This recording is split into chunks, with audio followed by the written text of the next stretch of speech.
Hola. That's random. Making Hello. mistakes. We start with a Yeah. mistake. Okay. You're not making enough mistakes. You're not making enough mistakes to unfold who you are, to discover those qualities of yourself that you don't already know. Mother Nature uses mistakes as a resource. You can too. Mistakes provide variations out of which Mother Nature can select evolutionary inventions. But there is a difference between animal instinct and human violation. Humans have the flexibility to conform their nature unnaturally. This phenomenon is clearly recognized, but the consequences of unconsciously conforming are not admitted. Instead of being yourself, you have been trained to contour your presence and your participation to an image ideal of not making mistakes. You are taught that avoiding mistake is more important than authentic aliveness. A mistake is any result not contained in the original expectations. Not making mistake means sustaining expectations, creating no change, staying controlled. Wow. Mistakes are defined contextually. No idea what does it mean. Produced under different expectations. The same action may be regarded as success. For example, patting a child's head in a social offense in Indonesian and a loving affection in France. A failed glue that would not stick became post-it notes. Yeah. Van Gogh was nearly unknown in his life, but today is regarded as having enormously influenced impressionism. Tap dancing might be frowned upon in a bank, but applauded on a stage. It is usual to be so conditioned to regard your current operating context as if it were the only possible context that you fail to recognize how vast your variety of possible operating context is.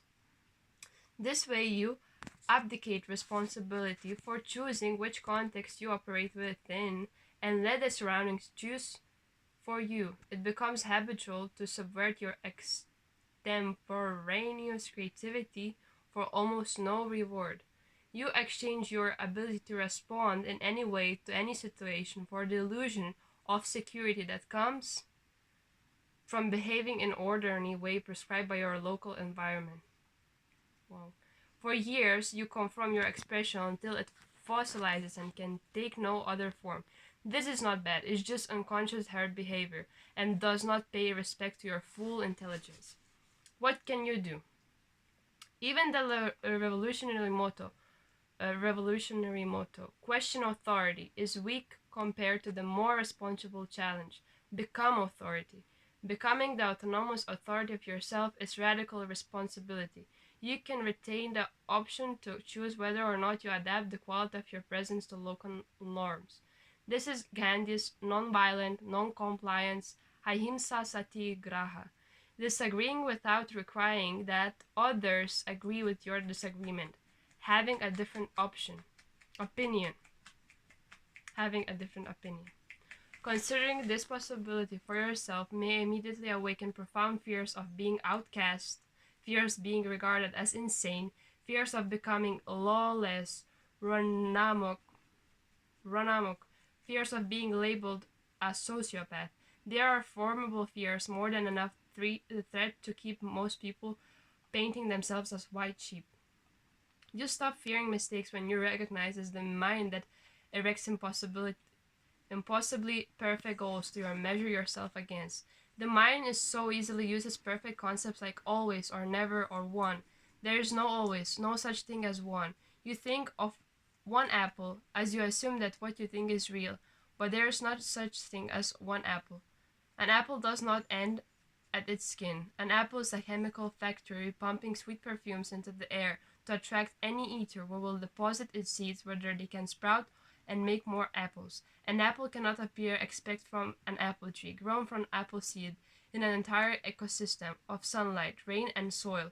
An apple is flow from the morphogenic apple field, using humans to help evolve apple genes. There is no such thing as an one apple. The mind imagines that an action has beginning and an end, but there is no simple beginning or end. There are so many layers and levels of energies involved: subtle, auric, etheric, karmic, cosmic, and evolving a chronology of entities and creatures in multiple dimensions, of worlds all interacting within us, through us, and around us with every action, thought, feeling, and choice. Everything is connected to everything else. And it was this way long before where the people there were to think about it.